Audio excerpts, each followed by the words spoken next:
maintenant Crime Story, les rendez-vous d'Alfred Hitchcock, racontés par Serge Sauvion. Aujourd'hui, les taxis de Montevideo, de James Holding.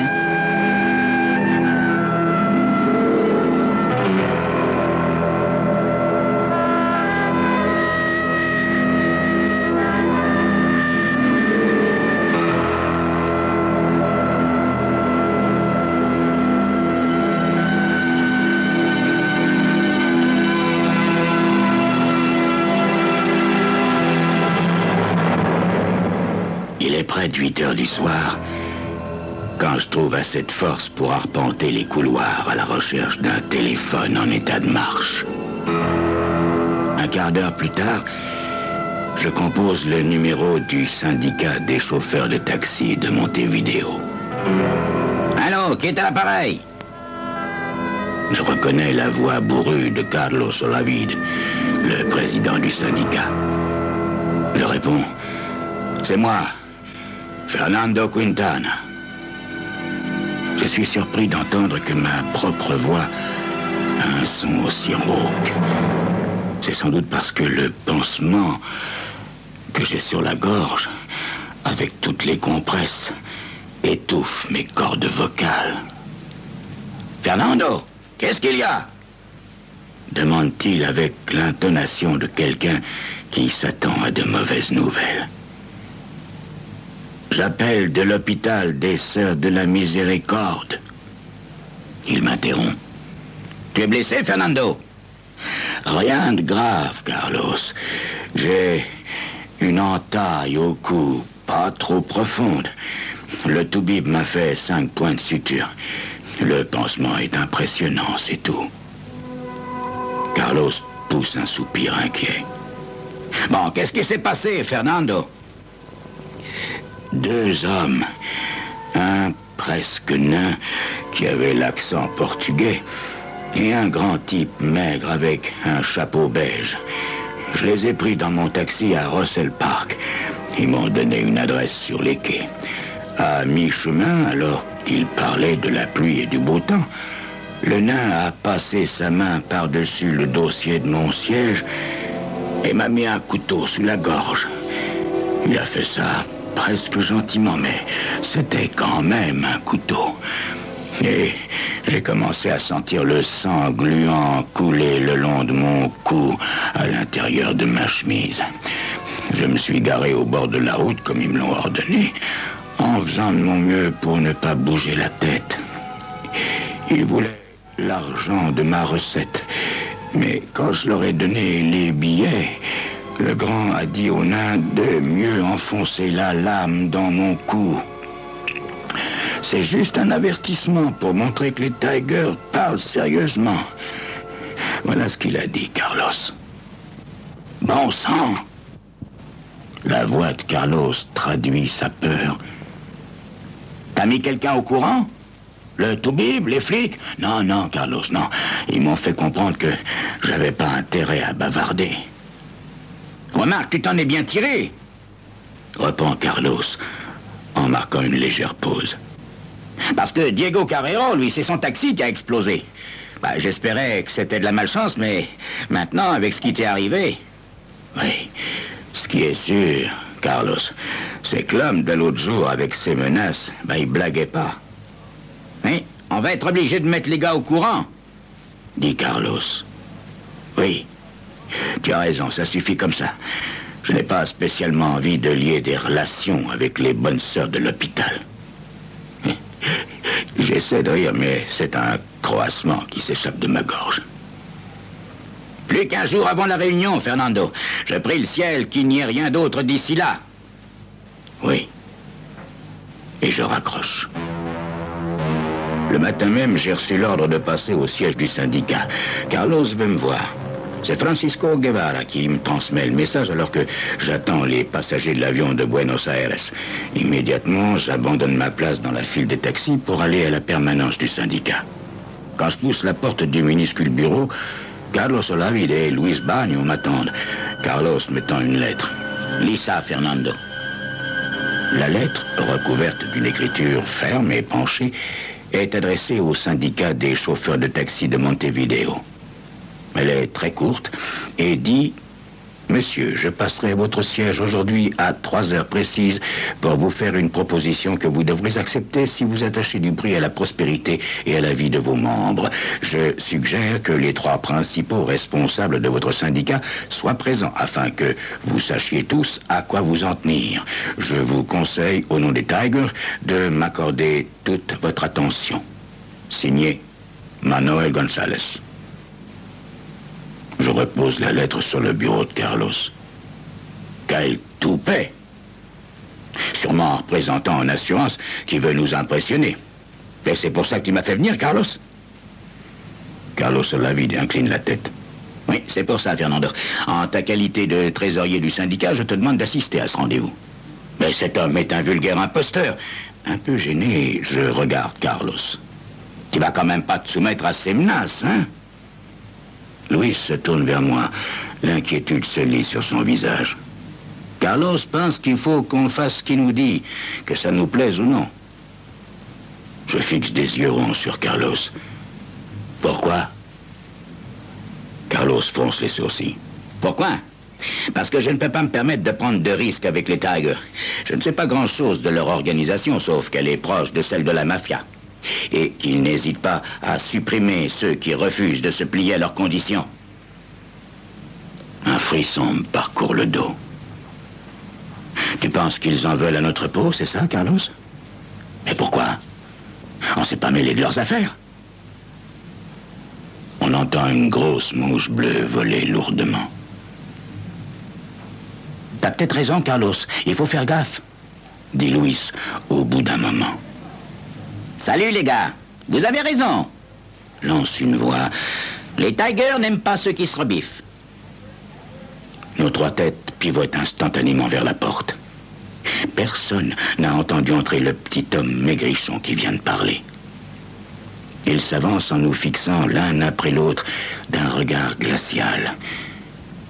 On n'entend plus que le bourdonnement de grosses mouches bleues.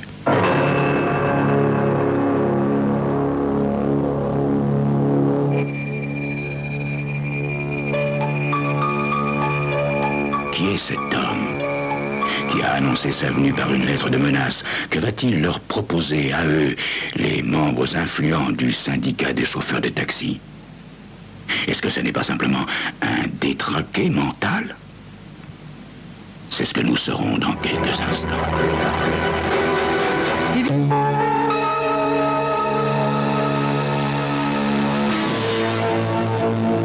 Je me présente. Manuel González, c'est moi qui vous ai envoyé cette lettre. Il pointe l'index vers la feuille posée sur le bureau. Votre lettre fixe le rendez-vous à 3 heures, proteste Carlos. Le petit homme agite la main. Mais puisque vous êtes tous là déjà, pourquoi attendre 3 heures? Alors, à qui ai-je l'honneur? Il promène délibérément son regard froid de l'un à l'autre, jusqu'à ce que chacun se sente mal à l'aise. Puis il dit: si vous n'avez pas l'amabilité de vous présenter, je vais le faire pour vous. Carlos Olavid, donc président de votre syndicat, Luis Bagno, secrétaire, et Fernando Quintana, trésorier. Comment vous connaissez nos noms? Demande Luis, visiblement dépassé par les événements.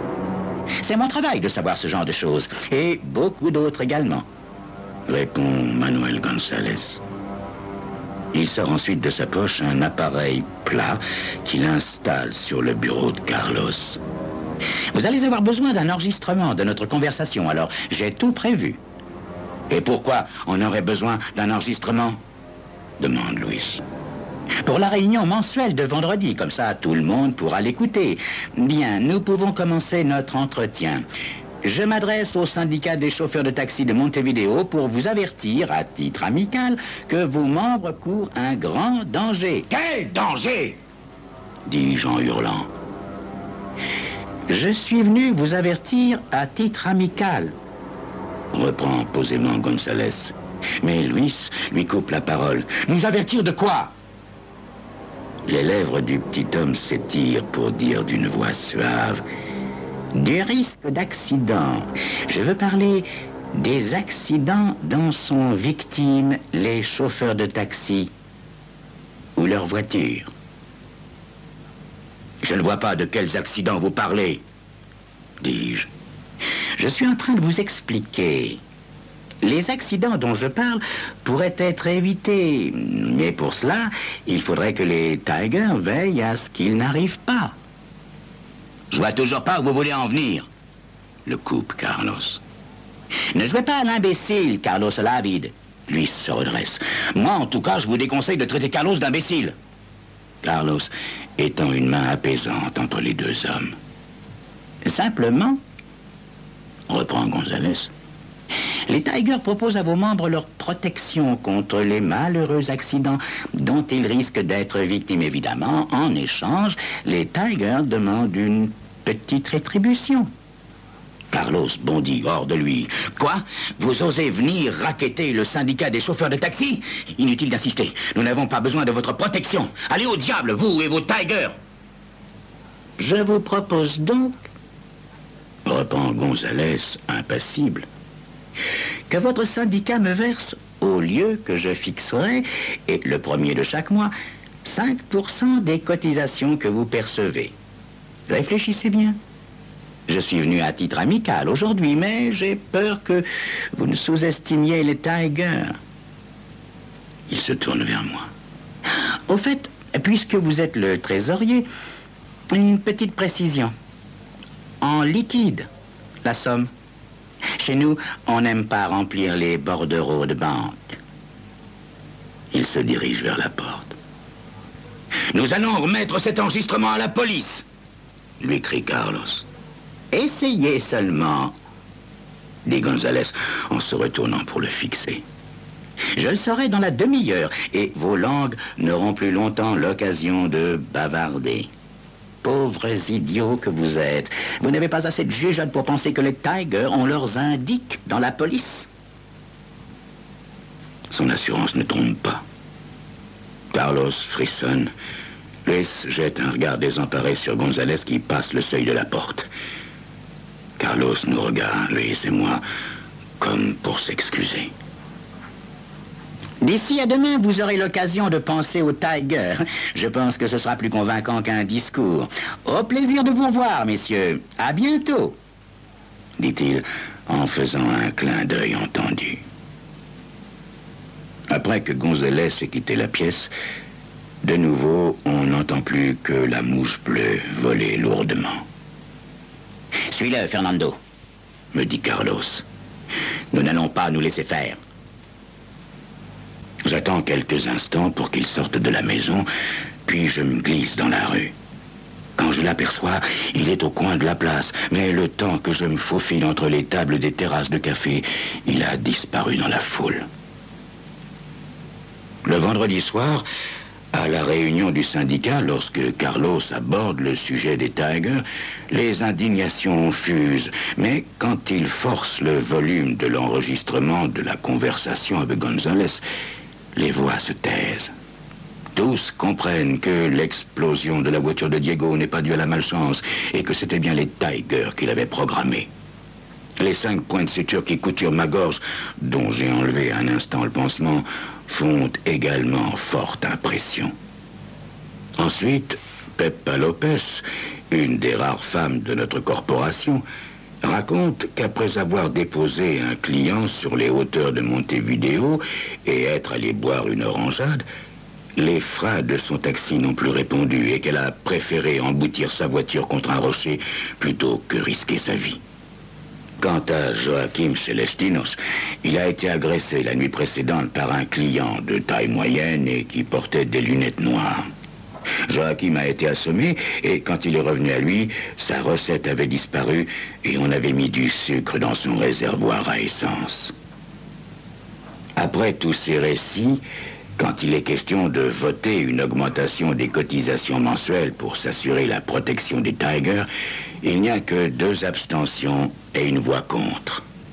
Même Luis et moi, nous sommes dégonflés en oubliant nos réticences de la veille quand on espérait encore que la menace n'était pas inéluctable. Le lendemain soir, quelques minutes avant minuit, Je gare mon taxi devant l'hôtel Carrasco et j'entre dans le casino pour flamber, comme je le fais chaque samedi.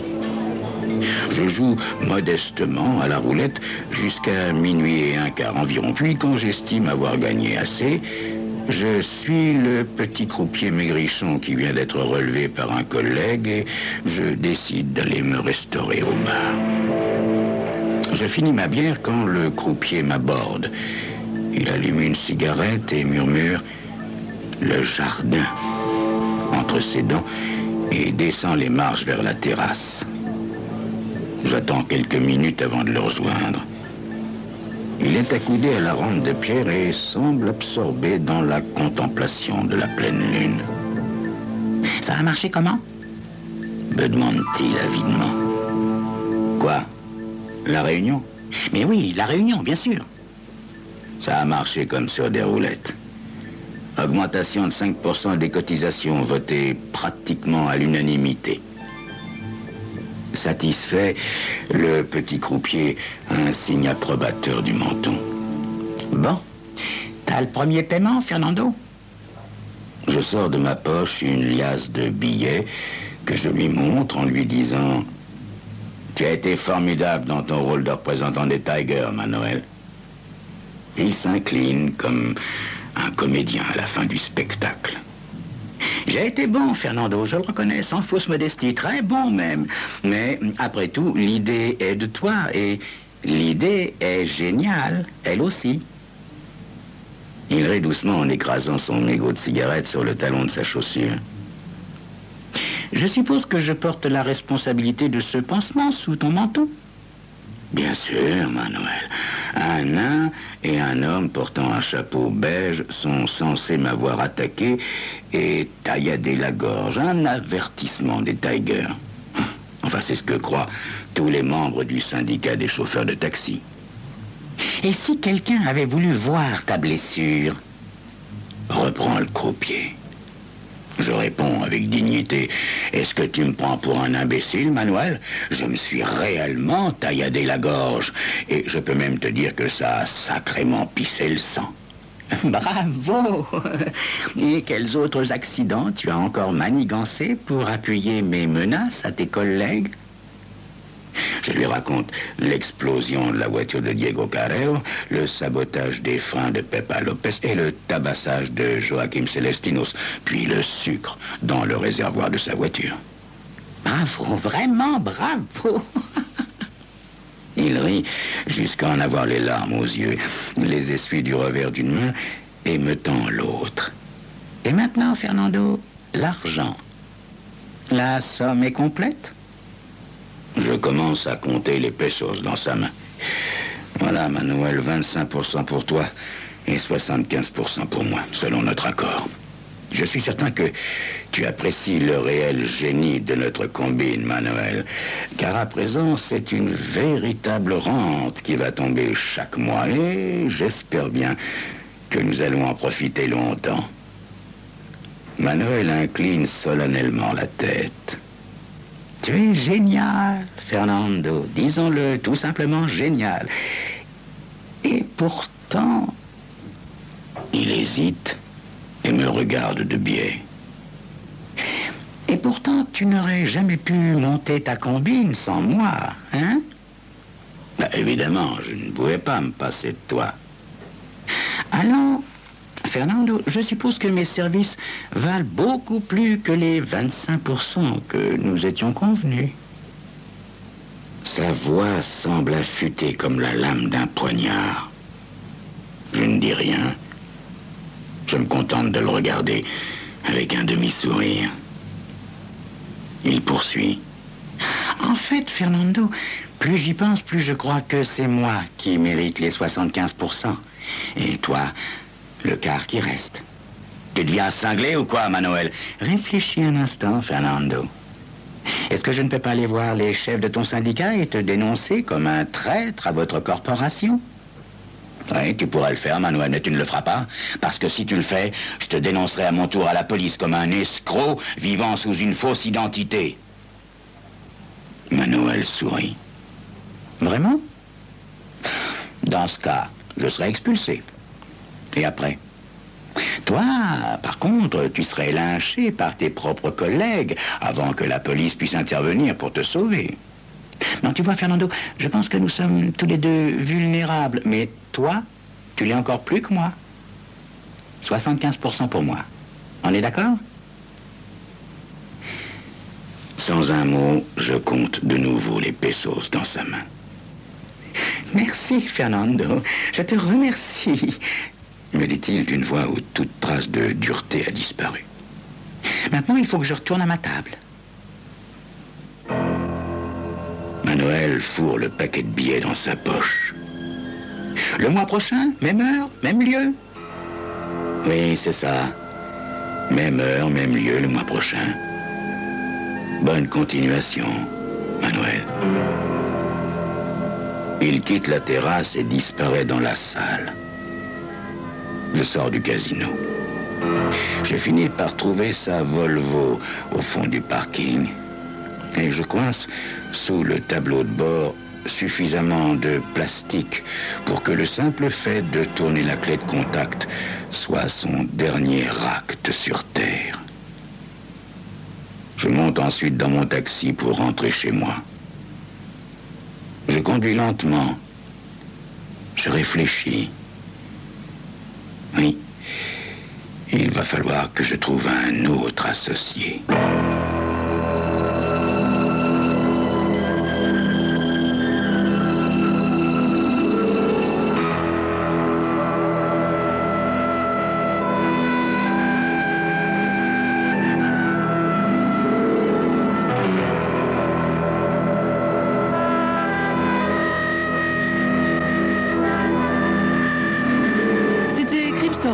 Les rendez-vous d'Alfred Hitchcock racontés par Serge Sauvion.